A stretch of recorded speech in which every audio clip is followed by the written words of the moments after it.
Good afternoon, everyone. Hope folks were able to grab some lunch, get caffeinated for our afternoon session. We're going to continue the work session from this morning on the Department of Health and Human Services, and we will continue with item 5, which is aging and disability. And I will turn it over to our council staff. I'm not sure who's starting. No, we're good. We're good. No. See, this is what happens when you give me a break. And I obviously have not had my caffeine. So, Chair Albanaz, you're ready. No, thank you. Welcome, Dr. McGee. Thank you so much for your leadership. We, of course, are going to go over the Aging and Disabilities Division now, and we'll turn it over to Ms. Casalia and Ms. Clemens-Johnson. Okay, great. So as we move through the packet, I can just dive right into the items, if that is okay. Okay, great. So you'll see in your packet, it starts on page 7, so I'll just go straight into the first item. But also just for reference, you'll see that item 2 is a county executive amendment. We'll just cover that one last because it is an amendment. So just getting straight into item number 1, this is the 3% increase to the developmental disability provider supplement in the amount of $650,820. For this item, the county has provided this supplement to community-based organizations for like over 20 years, and it provides a range of services to support adults with developmental disabilities. These services are primarily funded by the Maryland Developmental Disabilities Administration, but state funding has not been adequate to cover the higher cost of doing business in Montgomery County. The total FY26 funding for this item is $22.3 million, and for this item, the HHS committee recommended approval. We can continue. Thank you. Okay, great. Moving on to item number 3, this is the 3% increase to the adult medical daycare provider supplement in the amount of $66,684. The county provides the supplement to eligible organizations due to the state's Medicaid reimbursement, making it difficult to cover costs that are higher in other parts of Maryland. Something of note is that DHHS confirmed that there was a technical error in the calculation of the recommended FY26 appropriation for AMDC, and the 3% inflationary adjustment for the FY26 budget should be $72,690, which would be an addition of $6,006, so making the correct total budget for FY26 $2,495,682. And for this item, the HHS committee recommended approval. Okay. Continue. Okay. So for item number 4, this is for the respite care rate increase in the amount of $112,045. Respite care is provided through a contractor, and the additional requested funding would be needed for the rate increase. In FY25, the respite care provider rate increase was not funded, and DHHS utilized savings from underutilized contracts in order to fund the rate increase. And for this item, the HHS committee also recommended approval. Great. Okay. For item number 5, this is to continue serving over 100 older adults with senior nutrition services at the Silver Spring Recreation and Aquatic Center. This is in the amount of $147,875. The senior nutrition service at the Silver Spring Recreation and Aquatic Center provides hot lunch meals to seniors and older adults in Montgomery County. However, in FY25, the program at the Aquatic Center was not funded. To continue rendering services, DHHS utilized ARPA funds, which allowed the program to shift some of the Area Agency on Aging expenses into ARPA. And ARPA funding is not available for FY26, so without approval of the county executive's recommendation, the program would then have a reduction in services. And for this item, the HHS committee also recommended approval. Okay. Okay. For item number 6, this is to accommodate increasing food costs in the senior nutrition program to prevent a projected reduction of approximately 11,700 meals. This is in the amount of $101,225. The senior nutrition program provides hot meals annually at a variety of sites to seniors and older adults. The program also receives funding from a variety of sources, with the primary source being from the federal government. And for this item, the HHS committee also recommended approval. Okay. For the proposed eliminations, I'm just going to group them all together. There's 3 of note. So item number 7, this is the elimination of the Karasik Child Care Program due to underutilization. This was in the amount of $35,404. The Karasik Child Care Program serves a diverse population of typically developing children, children with developmental disabilities, and children with chronic medical conditions. The contract for the program provides medical child care tuition waivers to families, and in FY24 and year-to-date FY25, there was no spending on that contract. And so therefore, the proposed elimination does not impact children who are currently served by the program. And for this, the HHS committee recommended approval. Okay. For item number 8, this is to reduce the My Turn program due to underutilization in the amount of $15,000. The My Turn program provides resources and educational information to assist families and caregivers who are caring for children who are diagnosed with an intellectual or developmental disability. The program provides financial assistance for recreational activities such as summer camps, as well as limited medical supplies to county residents that are aged from ages 3 to 13. For this, the FY25 total budget for My Turn was $403,039, and the proposed reduction is expected to have no service impacts. So for this item, the HHS committee also recommended approval. Okay. And lastly, for the reductions, this is item number 9, to reduce the Community Companions contract, also due to underutilization, in the amount of $150,000.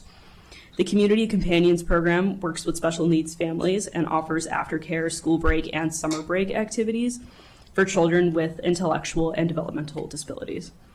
The contract for the Community Companions program provides subsidies for participants, and the total budget of the contract in FY25 was $272,184. The number of children served by this program tends to fluctuate, but during the school year, there are typically 5 to 7 children who receive subsidies from this contract.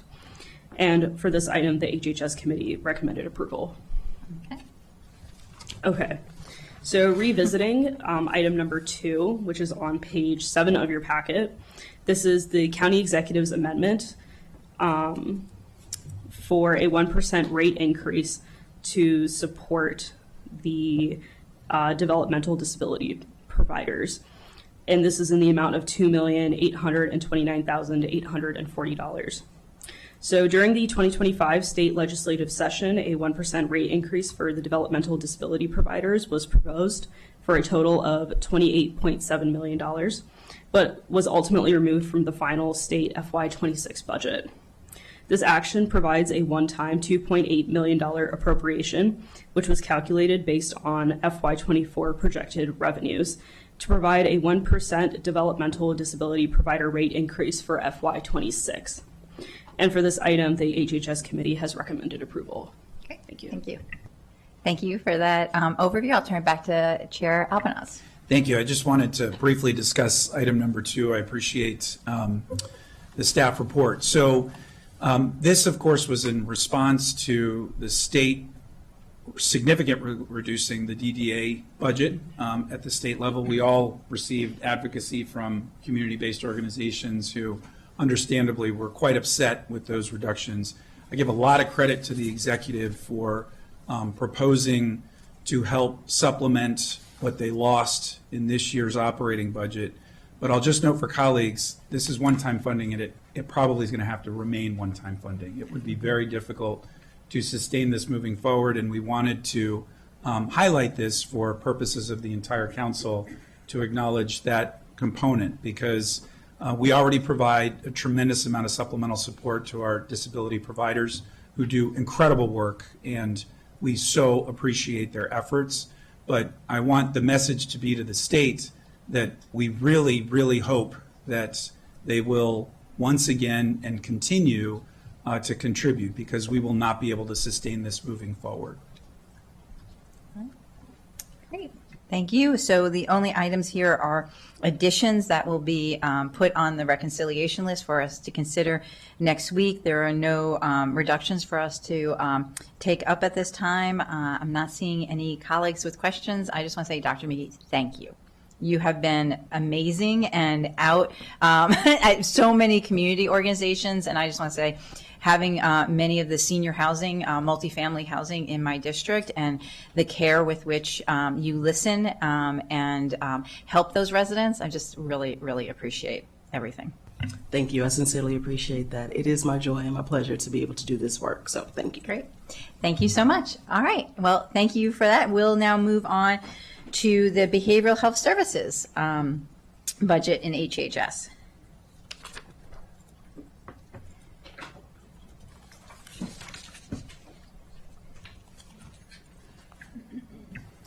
Thank you.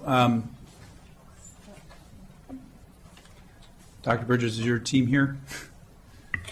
I think, Absolutely. Ms. Martin is right there. Oh, there she Yes, is. Sorry. Ms. Moody is here to back up, and that was tertiary backup, so we have a plan. Okay, We're terrific. ready. I'll just be very brief in setting this one up. I once again want to publicly acknowledge that the council president had many policies from which to highlight and make a priority through her administration. Behavioral health was what she chose. And it's because we all know this has been an ongoing issue. It's been the number one issue in the public health survey administered by the Department of Health and Human Services now in consecutive years, and it impacts every geographic region of the county and every demographic, and is only going to get worse as we know, again, the decisions that are being made at the federal level. So with that, I turn it over to the team to walk us through the packet. Good afternoon, everyone. The county executive has recommended a FY26 operating budget of $66,495,344 for fiscal year 2026, which is about an 8% increase with 281.9 FTEs, or a 7% increase from the FY25 approved. Moving forward through the recommended additions from the county executive, you'll note that the HHS committee did recommend approval and concur with the county executive for all items. Starting with the first, we have a $107,500 increase to comply with the state requirement that necessitates county staff assume abuse intervention program services provision. And so the county is deemed a comprehensive domestic violence service provider, which requires specific services for county residents, including the 24-hour hotline, emergency shelter for victims and children, counseling services for victims, and the abuser intervention program. And part of that stipulation as a state-recognized comprehensive domestic violence service provider is that all services but one are provided in-house, and the county has determined that that would be the shelter services, which we will also discuss in the next item.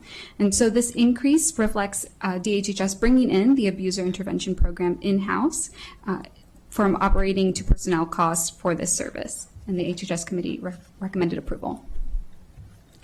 The next is a $425,000 increase for the county's domestic violence shelter, as mentioned, which is the outsourced component of the comprehensive domestic violence service provider recognition.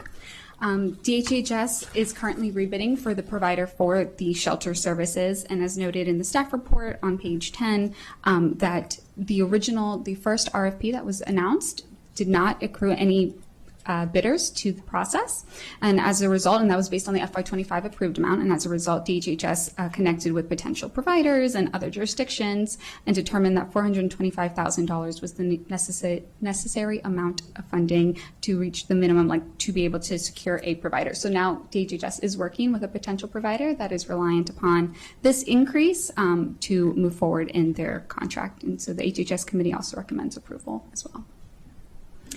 The next is the annualization of Tacoma Park therapists in the crisis center, which will be fully offset by revenue from the city of Tacoma Park for a $249,194 increase. So the city of Tacoma Park currently has co-located 2 county crisis center therapists at the Tacoma Park Police Department, and this would help provide the annualization of those personnel costs, noting that the county would receive those reimbursed costs through as the salary is put out. So, sorry. So the $249,194 was recommended by the HHS committee and annualizes the positions for fiscal year 26. All right. The next is a $206,414 reduction, which would annualize the reduction of federal grant for the mobile crisis outreach teams with full year funding and a full-time employees billed to the general fund.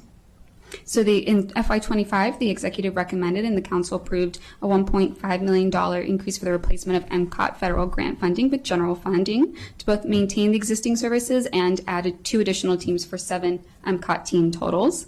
However, in fiscal year 25, the MCOTs were still grant funded for the first 3 months, and now that they're shifting fully to the general fund. This proposed change reflects the reduction of the grant funding utilized in fiscal year 25, and then in concurrent increase of the same amount is reflected in multi-program adjustments for the general fund annualizations, now that MCOT teams are fully general fund funded.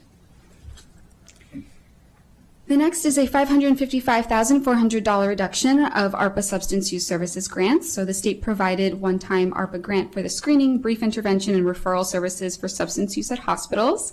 And DHHS, BHCS, or the Behavioral Health and Crisis Services, set the expectation for all ARPA grant funding to be utilized for the specific pandemic-related limited-time services. And they do note that hospitals have the ability to self-determine if they would continue the service as it is billable. And the committee recommends approval with the reduction. Finally, there's a $357,219 reduction of the elimination of one-time fiscal year 25 988 grants.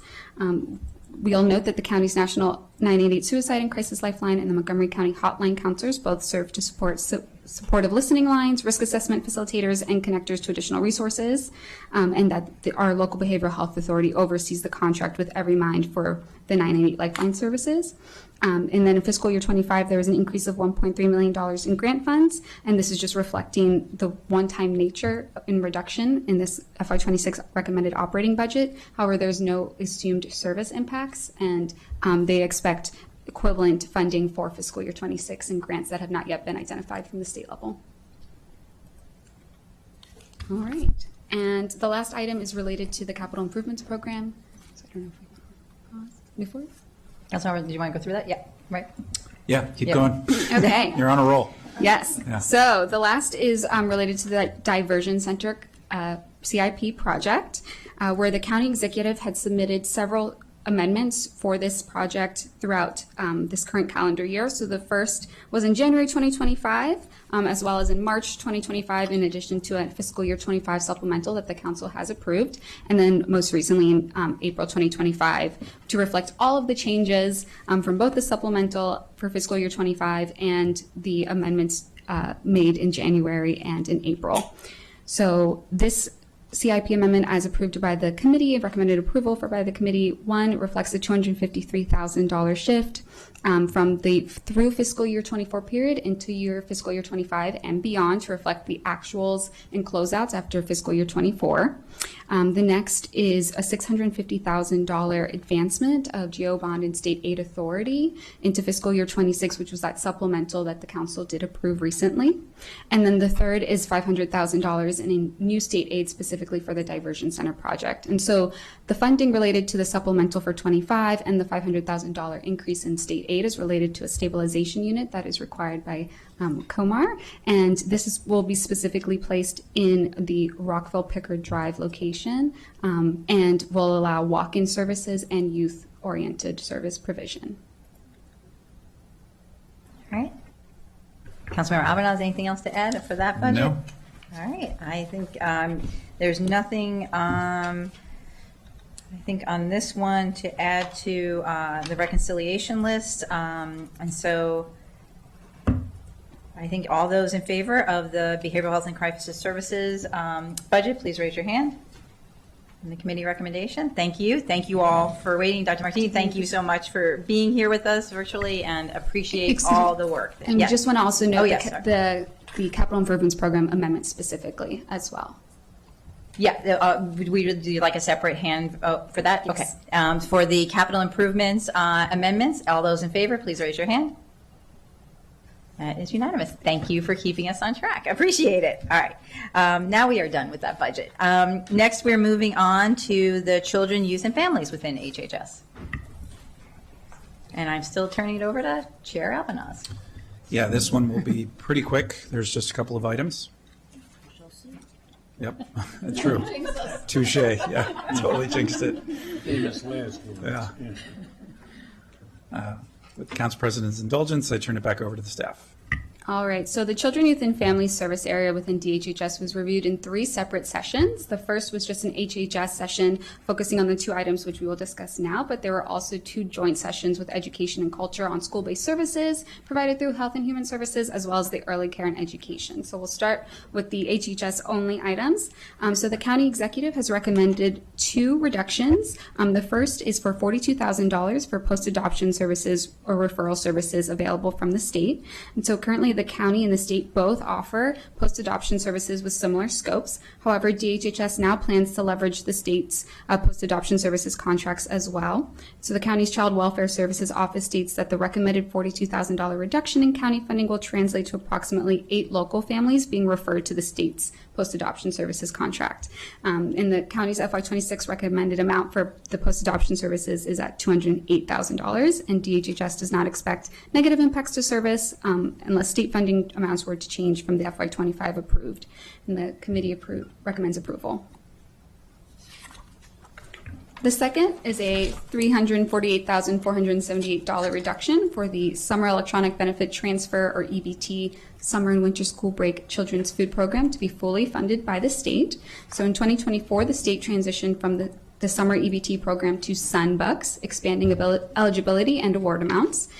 Specifically, the SunBucks provides approximately $40 per month for June, July, and August, which is about a $10 increase than the previous program per month for each eligible student, and does not require a local match.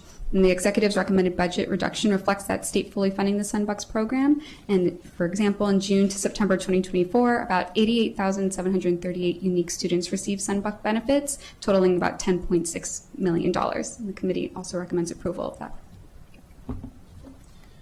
Okay, anything else, Chair Alvarez? No, that's it for the HHS specific. I'm now going to yield to you, Council President, to yield to Chair Jawando, Vice President Jawando, because the next 2 were joint committee sessions chaired by our Education and Culture Committee Chair.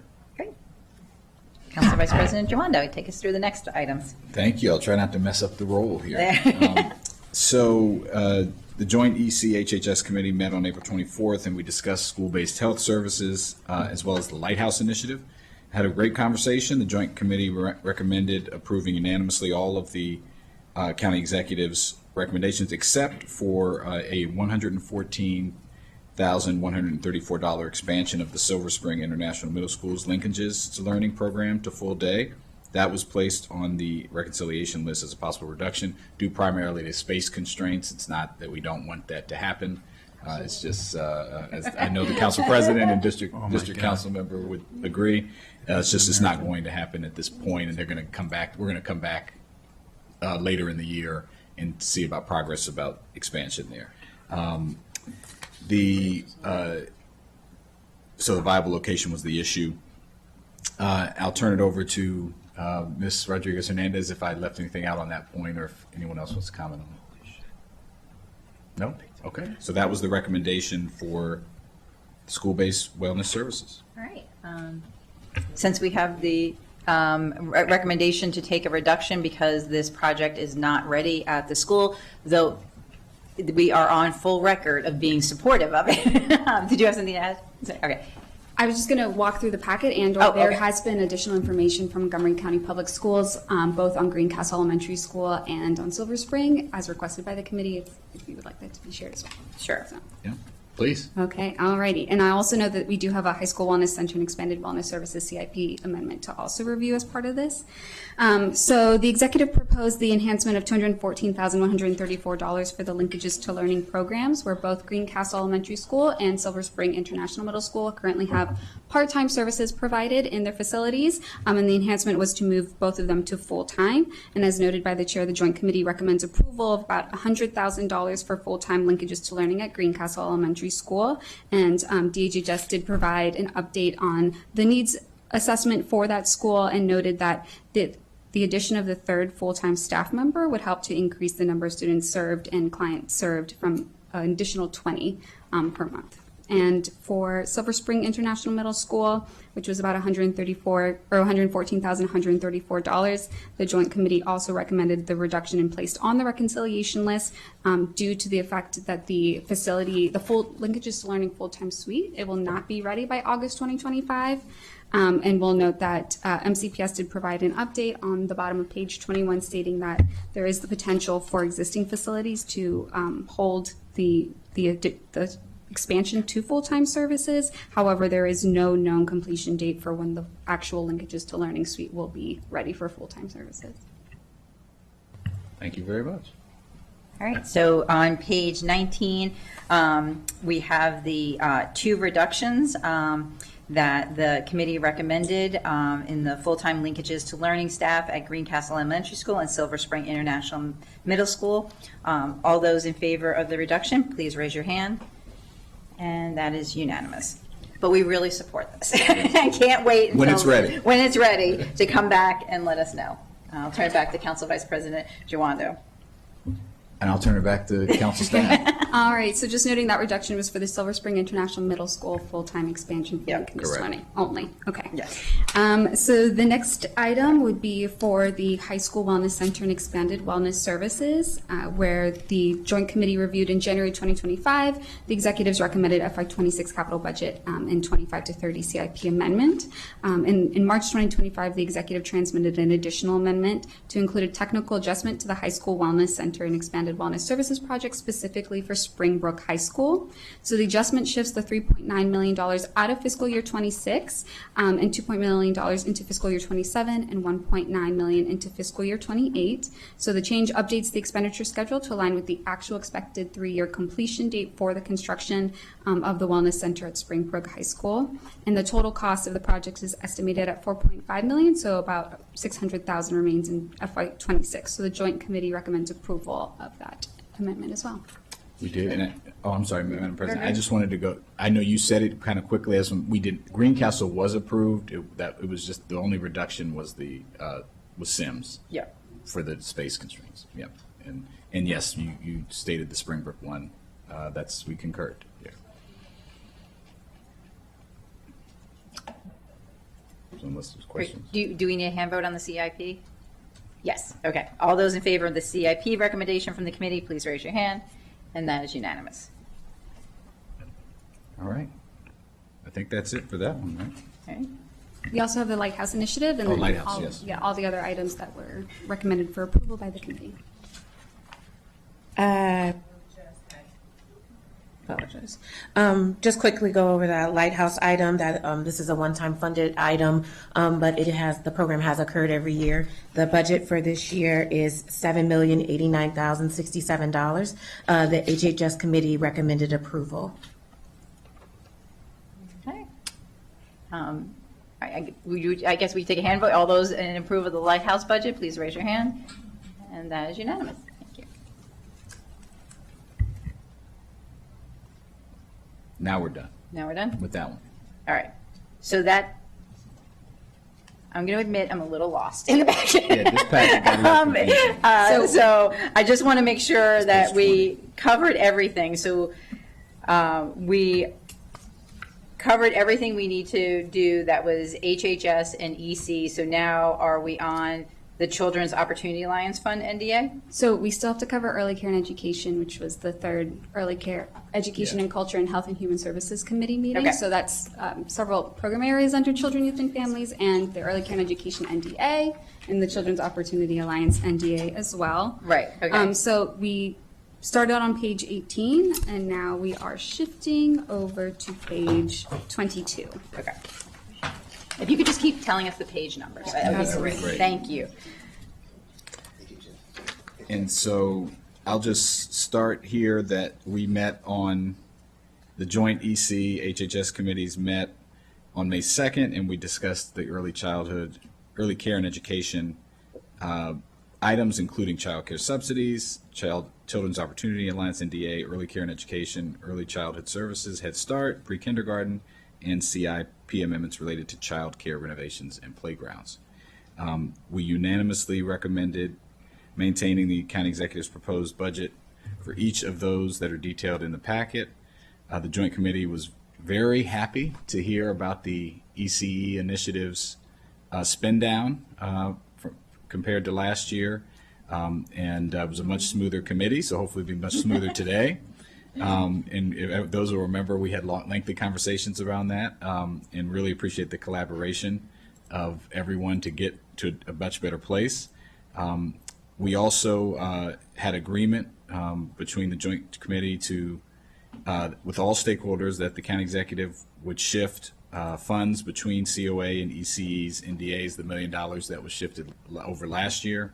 And that'll be dedicated to creating pre-kindergarten seats. And in particular, it'll help us buffer against any federal changes to Head Start funding that we know unfortunately are coming and have already come in some cases, and provide a more complete year-round longer day seats that is compliant with the blueprint requirements. One more piece of good news is the cross-community Up County Child Care Center is coming along with fruition, and the Up County area will appreciate that. There was a memo from Councilmembers Lukey and Mink at the committee, Joint Committee, to propose a $250,000 in additional funds for COA, for Children's Opportunity Alliance, NDA, and that has been added to the reconciliation list in 3 tranches. And then I will now turn it over to council staff to navigate us through this. All right, I think that was a great summary of the recommendations from the Joint Committee. As Chair Jawando mentioned, the first was a $535,781 increase for the Early Childhood Services Program area under Children, Youth, and Families. And so this would help shift 5 positions moving from the non-departmental account to the Early Childhood Services budget in the HHS program area, and reflect the more permanent nature of their roles in expanding and strengthening early intervention services. And the committee recommended approval of that. And that also reflects a shift of positions into the Consolidated Local Implementation Grant as well. So there was a shift of those positions as well. The next item was $175,340 to help supplant a Maryland Family Network grant reduction with general funds. So in fiscal year 25, the Maryland Family Network grant was reduced from $554,038 to $199,692. And so DHHS is prioritizing the personnel and maintaining them through the general funds, and similarly with the Infinite Early Childhood Mental Health Grant reduction, where there was a reduction in fiscal year 25 compared to 24, where they're moving these 2 grant-funded positions into the general fund for $130,888. And that's for the early care and childhood services under the Department of Health and Human Services operating budget in Children, Youth, and Families. For the early care and education NDA, as Chair Jawando mentioned, that the funding for Early Care and Education Initiative to continue ongoing services amounts to about $4,038,634. And I'll concurrently discuss also the shift from the Children's Opportunity Alliance into the EC NDA of that $1 million.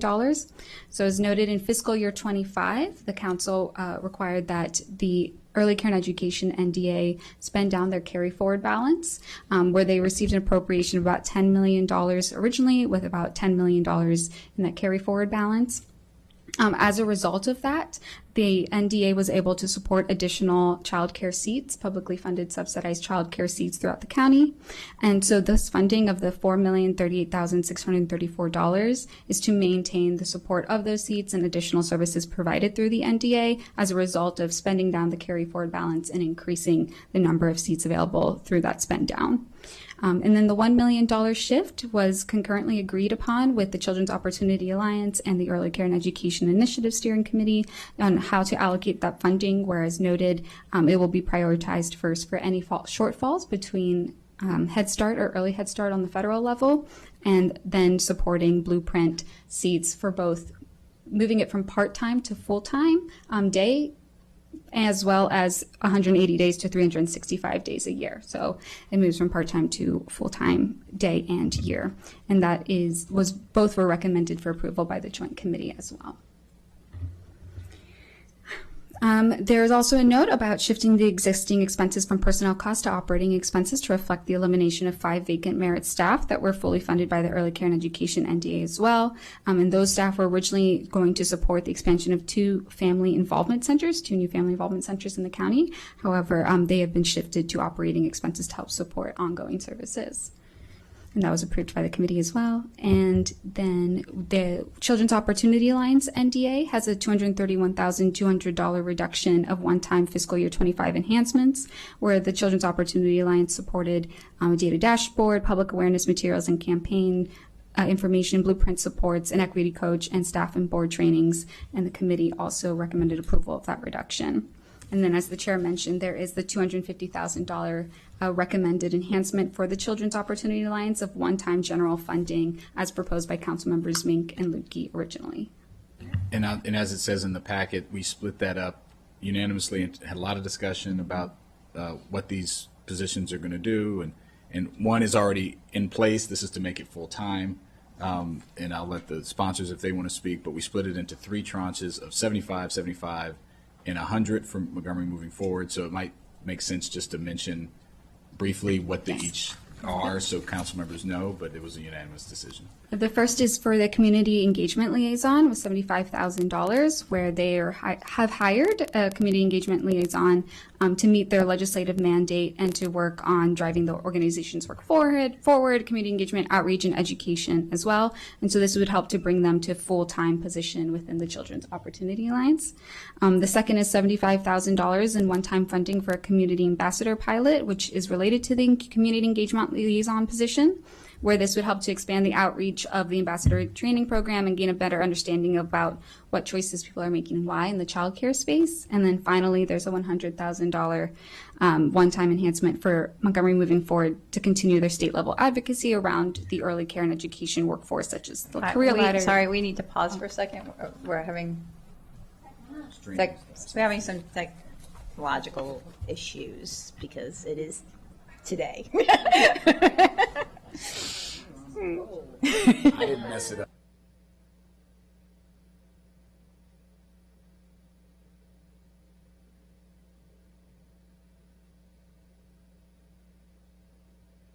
Of Maryland. I know that. I thought. And do you know what else?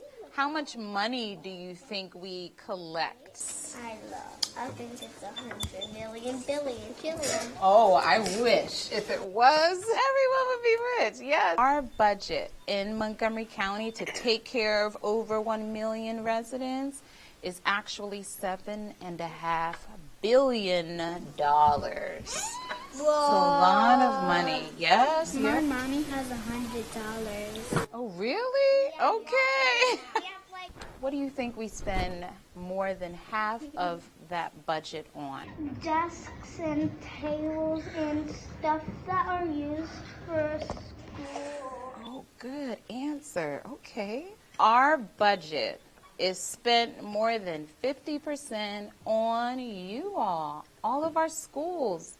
Early childhood education, so pre-K, kindergarten, all the way up to high school. High school's a very long time for me. It'll be here before you know. The council is your home. I work for you. So if you ever need anything, I'm only a phone call away. Or you can come and visit me next time at the council. And hopefully you had fun learning more about. I like your dress. Oh, thank you. I love your dress. That's my favorite color. And who's going to be a council member when they grow up? 1, 2, 3. Oh, I love it. We're going to have all you taking our jobs in a few years.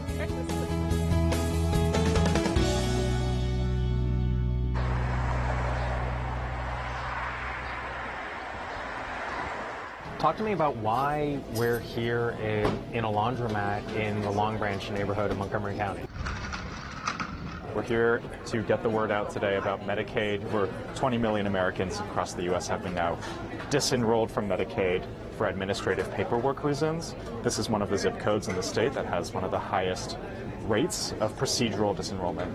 Thinking about how do we actually get through the paperwork, get the word out about not only how do you recertify the benefit, but then after that, how do we actually understand the benefit and use it?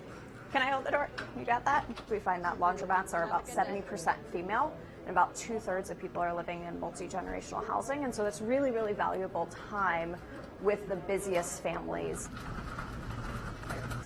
Often in Black and Latina neighborhoods across Maryland. to make sure that people have the information about keeping their Medicaid insurance, making sure you have SNAP. And we can go through the SNAP application together. That they understand how to use the processes, and more importantly, that we help people all the way through the process. It's what Fabric Health does.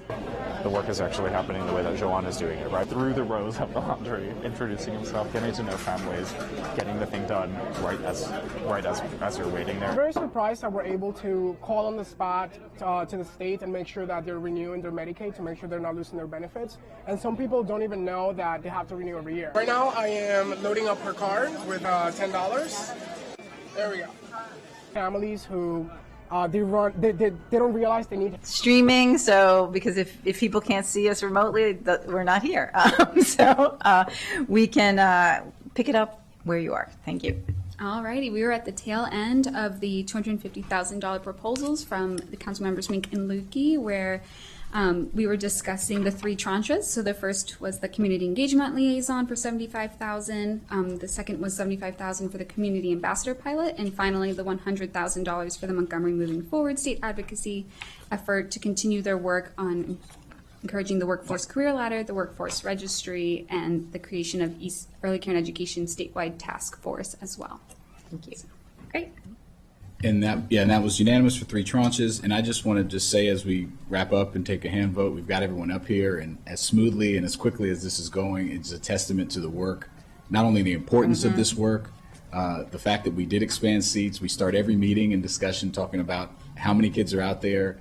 You know, the 37,000 that don't have seats today. How do we drive towards that number? And I just really want to thank you in front of the whole body, on behalf of everybody, for the work you've done to get to a much better place. I know there's still rough edges, but we're in a really good place, and the kids of Montgomery County are thankful, and I'm happy that the work will continue. So with that, Madam President, I'll turn it back Thank you so much. And I just want to also add my thanks to everyone who's been working on this issue. It's, it goes to EC and HHS, but I don't think there's not one of us up here who is not very much invested in the outcomes of our early childhood education. So thank you so much for that. We have no reductions to take votes on across these budgets. There is the one addition of the 3 tranches that will go on the reconciliation list. But just to make sure we're on the record, we had the overall children, youth, and families budget within HHS, and we just need a hand vote on that because we didn't do that. So all those in favor of that budget, please raise your hand. That is unanimous. Next, we have the Children's Opportunity Alliance Fund, NDA. All those in favor of that budget, please raise your hand. That is unanimous. And then finally, the Early Care and Education Non-Departmental Account, the NDA. All those in favor of the committee recommendation, raise your hand. And that is unanimous. And so thank you. Thank you for being here. Very much appreciated and all your work. And now we did item 10. There's one CIP item related to the playground. Playgrounds, yes, I did know that. All right. Alrighty. We're not moving on yet. Playgrounds, very important. The final is Kids need a somewhere to go. amendment to the fiscal year 25 to 30 CIP for childcare renovations playgrounds. On March 6th, the Joint Committee reviewed and recommended approval of a January 2025 transmitted amendment from the county executive that reduced the total project by about $2.5 million and shifted about $1.9 million into the beyond the 6-year period. However, in April 2025, the county executive transmitted an additional amendment to reflect the addition of $850,000 in state aid, specifically to be used for childcare renovation playgrounds. The project description form highlights that the new funding will accelerate the work previously scheduled for fiscal year 27 into 26 and add additional capacity in the out years. However, the executive branch is still finalizing the updated project schedule and funding allocations, and as noted in March, the executive staff will provide a comprehensive reevaluation of cost estimates across all childcare renovation projects to be performed for the FY 27 to 32 CIP, and the Joint Committee recommends approval of this amendment. All right, all those in favor of the CIP amendment, please raise your hand. And that is unanimous. All right, now we're done with you all. So we did item 10 this morning, so now we're moving on to item 11, and we're still in Health and Human Services, and we are on the services to end and prevent homelessness. Seth, and I will turn it back to Chair Albanaz. Thank you, everyone. So as we received an update from the incredible SEF team, we learned, as confirmed, that the number of our unhoused population has continued to increase. And so we appreciate their tremendous efforts and leadership. Ms. Clemens Johnson, if you can let us know where exactly we are on the packet, what page number we're on, just to make sure everybody's on the same page. Yes, literally. correct. Page 16. 16. Perfect. Thank you. And so with that, Ms. Clemens Johnson, I'll turn it over to you. Good afternoon, and thank you. We are discussing the services to end and prevent homelessness. Budget for FY26 recommended. On page 16 of your packet, there is a list of 5 items that have been recommended and approved by the committee. One is a CE amendment that we will talk about last. The total increase to the CEF programmatic increase to the CEF budget would be $13.2 million if all items are recommended by the council. I will start with item number 1 on page 16, the short-term housing and resolution program to provide up to 12 months of rental assistance and navigation services to help households resolve their housing crisis. This item is $6,932,010. So SHARP's purpose is to address the growing population of families experiencing homelessness for the first time for minimum need with ongoing services. That program provides up to 12 months of rental assistance. This was really DHHS' goal to shift from using motel sheltering for families and to help them sustain their current housing. So this program reopened. It was a COVID-related program, and it reopened in February of 2025, thanks to a special appropriation approved by the county council in December. That was a $1.6 million investment from the council at that time, and this investment is requested for $6.9 for FY26. As of February 2025, around 80 families have been housed, and the committee recommends approval. Okay. We'll move to the next is the eviction and rental assistance program to provide housing stabilization services in the amount of $2,946,932. Again, this amount would annualize the special appropriation 2542 funding provided through the Housing Stabilization Services, Eviction Prevention, and Rental Assistance Program. The programs have different eligibility requirements, but aim to keep residents from becoming unstable in their housing. All right, we will move to the next item, number 3, increased funding to maintain rapid rehousing program due to increased rents of COVID-era funding. So rapid rehousing intervention is a quick response designed to provide services to those needing housing quickly. There is funding from the HIF and DHHS that supports this program. In the DHHS budget alone, this would increase the funding by 103% for FY26, excuse me. Okay. And the last item is to replace ARPA funding with general funds to support permanent supportive housing for 39 households. So this $1.2 million is replacing some ARPA funding that we won't have for FY26. The 39 households are currently supported with ARPA dollars. If this funding is not provided, those 39 households would need to be would need to be shifted to likely some other funding within DHHS, which they currently do not have. So there is a recommendation to approve the $1.2 million from the HHS committee. And there was a county executive amendment submitted April 25th for 2 diversion specialist brokers. This is replacing COVID-19 area grant funds of $177,000. Diversion specialists enhance the system's capacity to prevent homelessness and reduce reliance on emergency shelters. During the committee meetings, actually, the Behavioral Health and Crisis Director came and spoke about their work with CEF and how they work together and utilize the diversion specialists even to help prevent people showing up at the crisis center. So there is a recommendation from the committee of approval of the $177,000. Terrific. Thank you. Chair Albornoz, anything else to add? No, that's it. Just the staff crushed it. Thank you all so much for your work. Really appreciate it. I believe that concludes the HHS specific committee recommendations, and we now go back to a joint HHS and PHP committee sessions, which were chaired by Chair Friedson. Great. Actually, Councilmember Meek, did you want to? Okay. Yeah, just wanted to note again that the diversion specialists, that those, as noted in the packet, that that's not new positions, that is a continuation of existing positions. So if we don't fund those, then that'll be a reduction in our diversion services. And each of those diversion specialists has a caseload of about 60 people per month, and the rates in FY25 are about 80% being diverted. Thanks. Okay. Great. And I just want to note, Christine Hong has joined us virtually.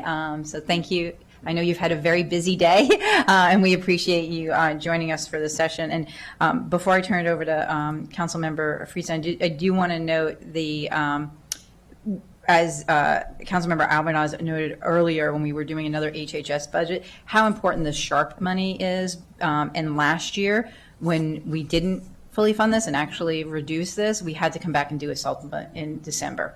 And this keeps our families out of motels and into housing. So I just kind of wanted to underscore really the need for us to keep these things in the budget. So am I turning it over to Councilmember Friesen or back to Councilmember Albanaz? Well, I think we need to vote on the CEF budget. You want to do on this budget first? Okay. So all the additional 2 diversion specialist brokers will be added to the reconciliation list. And so there are no reductions with this budget. So all those in favor of the CEF budget, please raise your hand. And that's unanimous. All right, now I'll turn it over to Councilmember Friesen. Thank you. We met as a joint committee. Thank you to Chair Albanaz and to joint committee members to go through the rental assistance programs. These are funded through the HIF. The county executive recommends an increase of $2,339,178 from the FY25 approved operating budget for rental assistance programs funded through the HIF. The FY26 recommended DHHS Housing Initiative Fund rental subsidy program was reduced due to the shift of the Housing Unlimited contract to DHCA, which has moved from one department to another for fiscal year 26. So that was a no net change dynamic from one part of the budget to another. The FY25 cost of the contract to HHS is $797,916, and the cost to DHCA is $1,019,664, and this is due to the increased cost to serve additional clients. The Joint Committee recommends approval of the FY26 recommended HIF rental subsidy programs as recommended by the county executive, and that was a 6-0 unanimous vote. Councilmember Albanaz, do you have any comments on that? All right, not seeing any other questions or anything. All those in favor of the this budget and the committee recommendations, joint committee recommendations, please raise your hand, and that is unanimous. Awesome. Councilmember Albanaz, anything else on HHS? No, just thanks everybody. Thank you. I just thank you, Director Bridges, to everyone in your department. Please extend our great deal of gratitude and thank you for your patience today as we went through this. Thank you to our amazing staff for collecting all this and helping us walk through this today. We are now turning over to the Department of Recreation. Thank you, Madam President. All right. Who do I turn this to now? Who's rec? Recreation. You're doing you. Rec. Yeah. Programs, then all right. All right. Well, I'm going to turn it over now. Right. To Councilmember Friesen as we have our Department of Rec come up. And I do want to note that this will be Director Riley's last county budget. So we should have had like balloons come down or something for you. Yeah. Oh. All right. We're sad. We're sad. All right. I'll turn it over to Councilmember Friesen. All right, there's going to be a time for us to just absolutely sing the praises and shout from the mountaintops of both how much we appreciate Director Riley, but also how sad we are to see you go. It's unwelcome news, but it's certainly well-deserved by you. But I will save my additional comments for later, lest we have every single colleague feel the need to get in the queue to join, and because we want her to continue to do work in the limited time she has in this role, doing the spectacular work she does. But welcome to Director Riley. Welcome to the whole team. It's great to see you again. I just want to express all of our appreciation for everything that Recreation does. It's an unbelievable array of services and offerings. It's hard to, fully capture and quantify everything that the Department of Recreation touches: aquatics and camps and after-school programs and playgrounds and parks and exercise facilities, our youngest and our oldest residents, and so much in between. We talk a lot about parks and the mental health and the recreation and the quality of life dynamics, and certainly Department of Recreation is right there with it as well. I just looked yesterday, and I think I saw table tennis, open play, family paint and sip, 55 plus appreciation luncheon, teens night out, art class, Plumgar 55 plus, a trip to Glenstone, a pickleball tournament, and White Oak Day. And I was just what I captured quickly by checking out the website. So suffice to say, you all and your entire team are incredibly busy and with a limited staff and major challenges there, which I know all of us understand and appreciate. So before we get into this, I'm happy to turn it over to you, Director Riley, if you have any initial comments, and I can go through the committee's recommendations. Sure, thank you. I'll keep it short. I just want to thank the county executive, OMB, and all the staff who've helped put the budget together and supported us throughout the whole year. And of course, to each and every one of you who've come to all of our events and all of our activities. We appreciate your support. So thank you. Thank you. Speaking of all that work, committee recommendations, I'll go through them quickly. Increased cost of $98,782 for an overtime adjustment. We added and agreed, concurred with the $10,662. This was a one-time fund that actually looks like it won't be necessary based on the additional information. I expressed my shock that the bank was going to charge the Department of Recreation $11,000 to print out checks. It seems like we're a pretty good client. And normally, even personal banking accounts, they offer that to new clients free of charge. So it turns out a friendly conversation, and that was able to be dealt with. So we're able to address that. I'm not sure if we're going to need to reflect a change to that. We can actually reduce, I believe, the 10,662 on the rec list no longer is necessary. So we'll, that will be part of the committee's recommendation, because we asked to look into that, and they dealt with that. Accepted the increased cost for $711,270 for utility cost escalations for the Silver Spring Recreation and Aquatic Center. That was just based on the updated costs from DGS. Included in that, you'll see a series of breakdowns. $22,512 for staff parking reimbursement, which, as we know, has been something we've heard quite a bit from staff. Increased cost of $6,763 for fireworks contracts, and increased cost of $5,850 for the summer camp nurse contract. Additionally, the PHP committee recommended the following: to add $47,319 to increase the PLAR. I'll just note this was something that was also a recommendation last year, was ultimately not funded off the reconciliation list. This is a nominal amount of money, but it notes the fact that the level of PLAR, which is allowing just to maintain the current level of service so that the deterioration from regular wear and tear doesn't overwhelm the facilities that we already have, hasn't even reached back to the FY08 levels, pre-recession, as former Director Albernaz can attest. We did ask the department to share with us what could be done with those funds, and so they estimated a rounded off number of $50,000. It's included in the addendum for the public and for colleagues. You can see half the equipment in a fitness room to be replaced, all the cardio equipment, reapply the coat to 2 pools, replace the bleachers in a gym, renovate 2 different kitchens and community centers. So these are not major huge projects, but they have a massive impact on the use of these facilities that we are doing. So that was included onto the reconciliation list.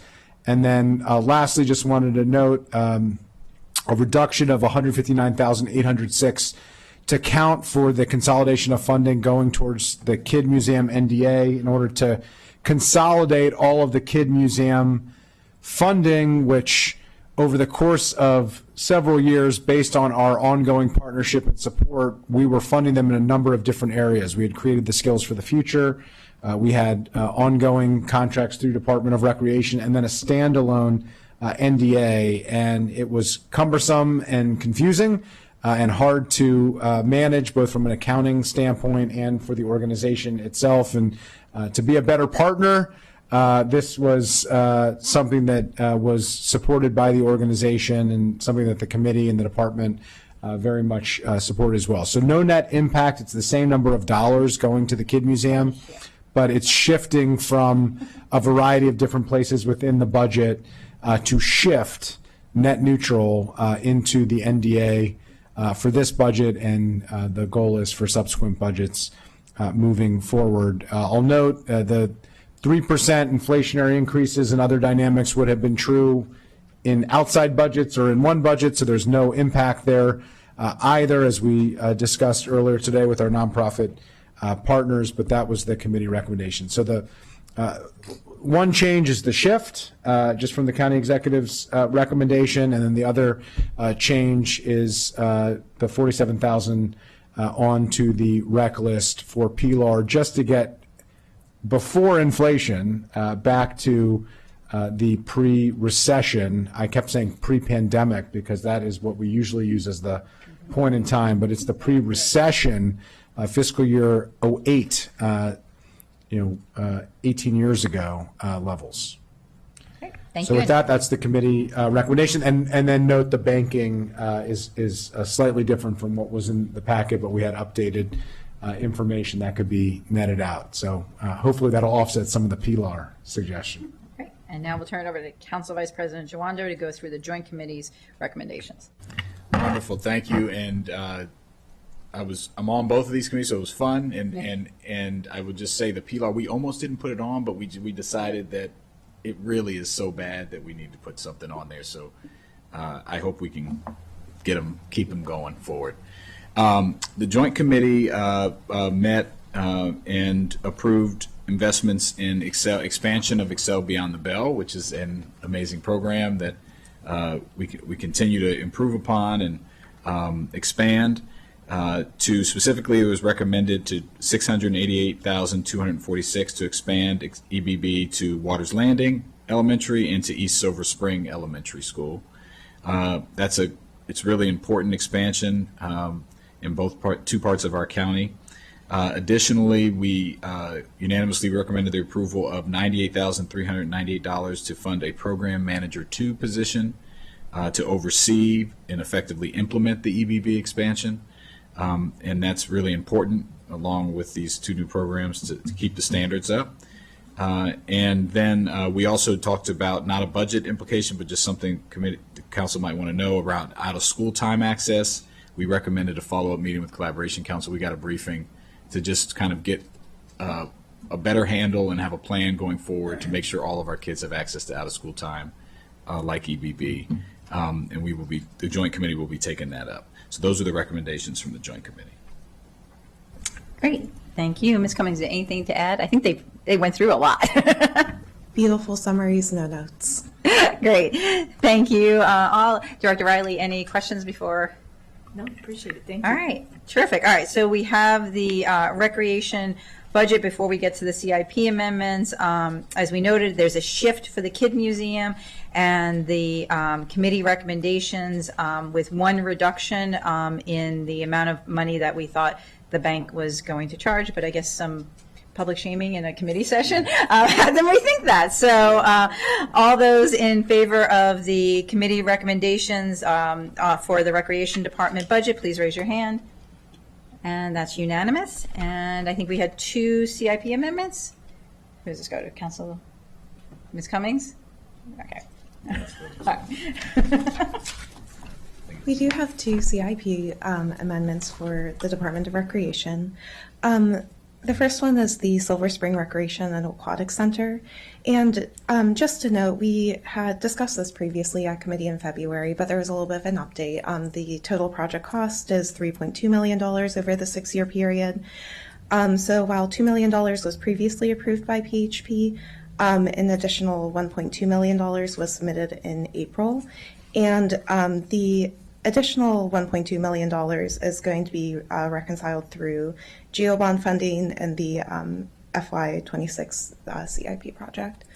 And in the county executive's amendments received, there was also a note on the swimming pool slide replacement. This is a net change of $1,791,000 over the 6-year period.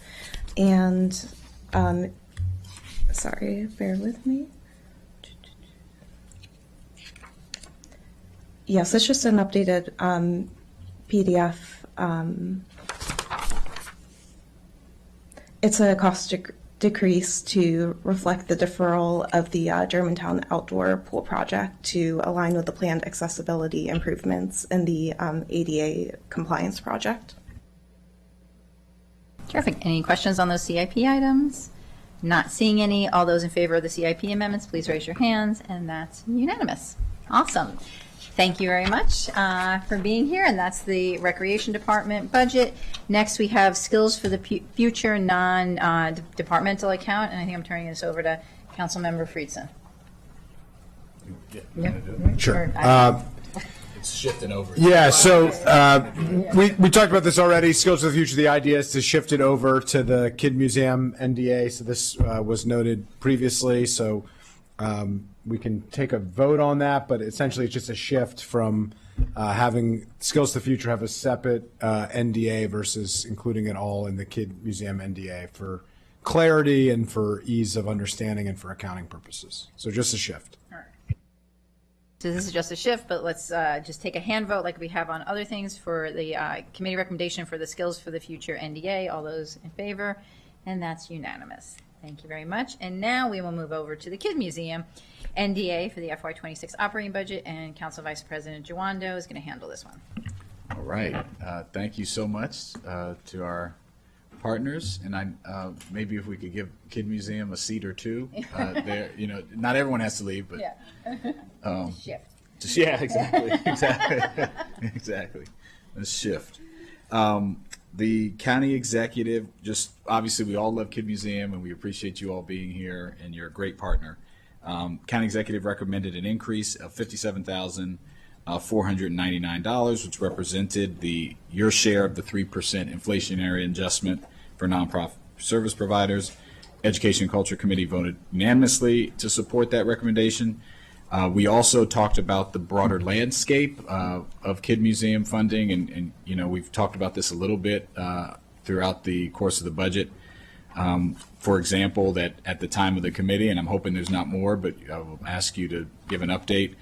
You had lost a federal grant from Museum Library Sciences of $159,000, or excuse me, more than that actually. It was a $700,000 something.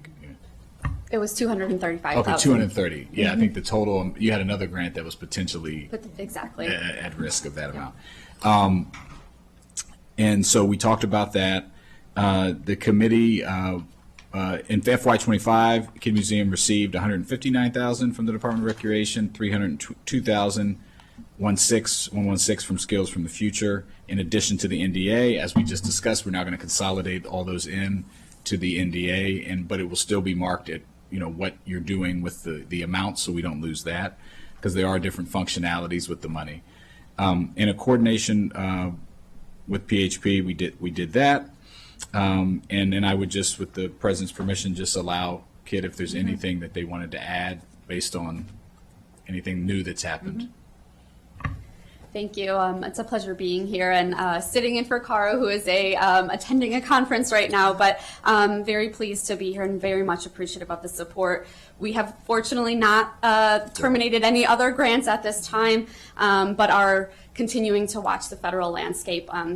as we do have a federal earmark and other applications for our FY26 federal government awards. So we are very appreciative of support. It is critical to us during this time. So thank you. Thank you, and those are unanimous recommendations.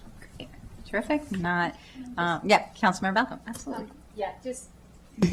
Sorry, just being a math nerd. The page 4, I fully support this, but page 4, there's the table 3. It's just a math error on that, and I think it was noted in the work session, but not on the packet. Okay. That's right. Thanks. Thank you. Thanks for catching that. All right.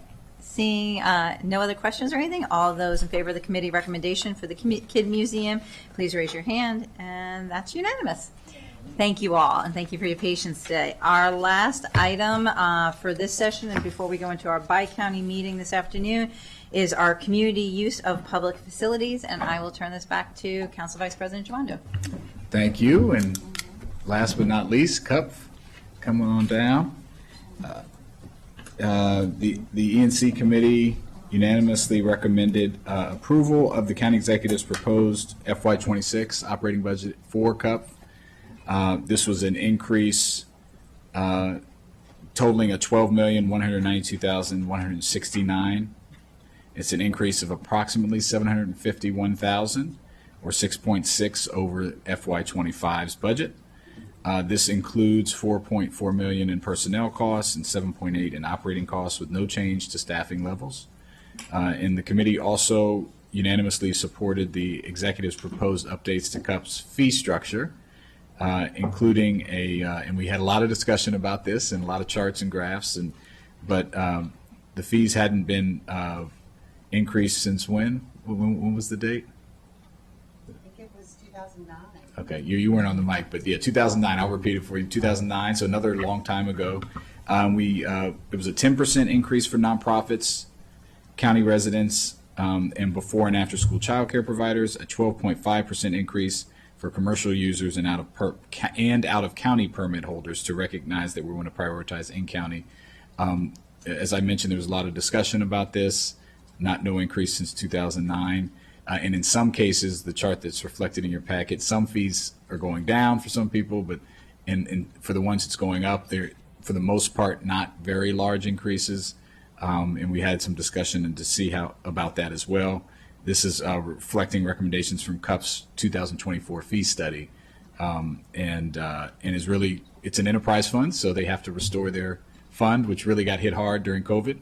And this will help bring them some of the way back. It's going to be a multi-year process. So with that, I will turn it over to, there's nothing to add. Did I take all your thunder? Okay. Not at all. So yes, just the county executives recommending an overall 3-year multi-period increase for CUF of the 10% to 12.5% for the next 3 fiscal years. However, of course, the council can only approve for this fiscal year. And so just to note that the fiscal plan included in the staff report and in the executives recommended budget reflects all 3 years of increases. However, council staff and Office of Management and Budget included fiscal plans that just show the 1-year increase as well, for the record. Yes, and I will mention too, the long-awaited MOU with MCPS and CUP is going to be delivered this summer. That was a promise, correct? Well, actually, we finished it earlier. Oh! It's in place now. All right, there we go. I'd like to hear that. I'm excited. Sorry, a little probably too excited, but about an MOU. But it's been a long time coming. It's a living document too. Okay, It's a 3-year document. However, we do have the opportunity to renew or for a year after the 3 years, or we can also. And I'm sorry, for the record, Ramona Bell Pearson, Director of Community Use Public Facilities. We have the opportunity to renew for 1 year, and we have the opportunity each year, if there's a change, with the consent of the parties, to amend. Got it. Well, glad to hear that. So, Madam President, those were the recommendations. Great, thank you. I have Councilmember Fanny Gonzalez. Thank you so much. Very quickly, and I wholeheartedly agree with the committee's recommendation. I just have to say it on the record. I do get very frustrated with the system of CUF, and as you may know, I get so many complaints because people, it's great that we have the MOU with MCPS, but we need at some point to really rethink how the system takes place, because it is very confusing for people when they're reserving spaces between the rec department, park and planning, now MTPS. It's a mess, and we end up, as especially district council members, end up getting all those phone calls. And even for me, it's confusing. So at some point, at the end of this year, at some point, we really need to rethink the whole system. That's it. Thank you. All right, not seeing any other questions. We have a recommendation from the committee based on the county executive's recommendation. All those in favor, please raise your hand. And those opposed? So that is 10-1. Much easier doing it that way. Thank you very much for coming. That is our last item for this afternoon. At this session, the council will be meeting with our colleagues in Prince George's virtually at 3 p.m. today for our bi-county meeting. And then after that, we are adjourned, and then we will come back tomorrow for more. Thank you all, and appreciate everyone's patience today.